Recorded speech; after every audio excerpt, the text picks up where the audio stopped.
ہم اپنے ارد گرد خاص طور پہ اپنے شہروں میں دیکھتے ہیں کہ ہمیں ایمبولینس نظر آتی ہیں، لیکن کبھی ہم نے سوچا ہے کہ آخر ان کا آغاز کیسے ہوا؟ کس انسان کی سوچ تھی؟ ایمبولنس کی تاریخ بہت دلچسپ ہے۔ ہر دور میں اس میں تبدیلی آئی۔ موٹرائزڈ گاڑیوں نے اسے آسان بنا دیا۔ آج یہ بہت جدید ہو چکی ہیں۔ ایمبولنس کا کانسیپٹ سب سے پہلے جنگ کے میدان میں آیا۔ نپولین کے دور میں فلائنگ ایمبولنس بنائی گئیں۔ 20ویں صدی میں موٹرائزڈ ایمبولنس کا استعمال شروع ہوا۔ اب یہ ایک چلتا پھرتا ہاسپٹل بن چکی ہے۔ ایمبولینس کی تاریخ محض گاڑیوں کی تبدیلی نہیں ہے، بلکہ یہ انسانی ہمدردی اور جنگی ضرورتوں کے تحت وجود میں آئی۔ لفظ ایمبولینس لاطینی زبان کے لفظ ایمبولیر سے نکلا ہے، جس کا مطلب ہے چلنا یا حرکت کرنا۔ تاریخ میں پہلی بار مریضوں کو منتقل کرنے کے لیے گاڑیوں کا استعمال 9ویں صدی کے قریب اینگلو سیکسن دور میں ملتا ہے۔ یہ ایک سادہ سی جولی نما گاڑی ہوتی تھی جسے گھوڑا کھینچتا تھا۔ قرون وسطیٰ میں خاص طور پر جنگ کے دوران زخمی سپاہیوں کو میدان جنگ سے اٹھانے کے لیے ہسپتال کے خادم خیمے اور اسٹریچر کا استعمال کرتے تھے۔ جدید ایمبولینس کا بانی فرانسیسی فوج کے chief surgeon Dominique Jean Larrey کو مانا جاتا ہے، جو نپولین بوناپارٹ کی فوج میں تھے۔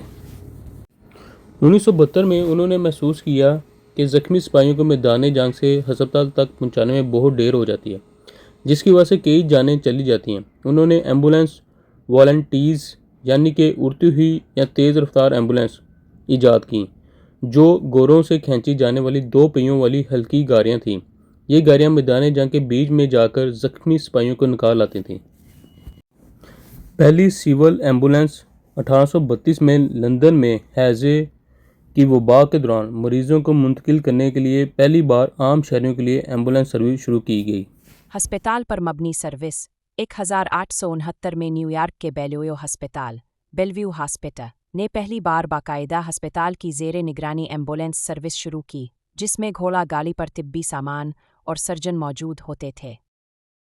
پہلی انجن والی ایمبولینس 1899 میں شکاگو، امریکہ میں پہلی بار بجلی سے چلنے والی الیکٹرک ایمبولینس متعارف کروائی گئی۔ پیٹرول انجن 1905 میں پیٹرول سے چلنے والی گاڑیاں ایمبولینس کے طور پر استعمال ہونے لگے۔ پہلی عالمی جنگ WWI اس جنگ میں بڑے پیمانے پر موٹر گاڑیوں کو ایمبولینس کے طور پر استعمال کیا گیا، جس سے ریڈ کراس نے لاکھوں جانیں بچائی۔ جدید دور پیرامیڈکس اور لائف سپورٹ۔ دوسری عالمی جنگ اور کوریا کی جنگ کے بعد ایمبولینس کی دنیا میں ایک بڑا انقلاب آیا۔ فضائی ایمبولینس ایئر ایمبولینس جنگوں میں ہیلی کاپٹر کا استعمال شروع ہوا تاکہ زخمیوں کو فوراً دور دراز ہسپتالوں تک پہنچایا جا سکے۔ صرف ٹرانسپورٹ نہیں بلکہ علاج۔ 1960 کی دہائی تک ایمبولینس صرف مریض کو اٹھانے اور ہسپتال پہنچانے کا ذریعہ تھی، لیکن اس کے بعد اس میں CPR، آکسیجن اور لائف سپورٹ کا سامان رکھا جانے لگا۔ پیرامیڈکس ایمبولینس کے عملے کو باقاعدہ طبی تربیت دی جانے لگی تاکہ وہ ہسپتال پہنچنے سے پہلے ہی مریض کی جان بچا سکے۔ خلاصہ، ایک سادہ گھوڑا گاڑی سے شروع ہونے والا یہ سفر آج کمپیوٹرائزڈ، GPS سے لیس اور زندگی بچانے والی تمام جدید ترین سہولیات ICU آن ویلز سے لیس ایمبولینسز تک پہنچ چکا ہے، جو دنیا بھر میں کروڑوں جانیں بچا رہی ہیں۔ لائک کرو، کمنٹس کرو، شیئر کرو اور ہمیں سبسکرائب کرنا مت بھولو۔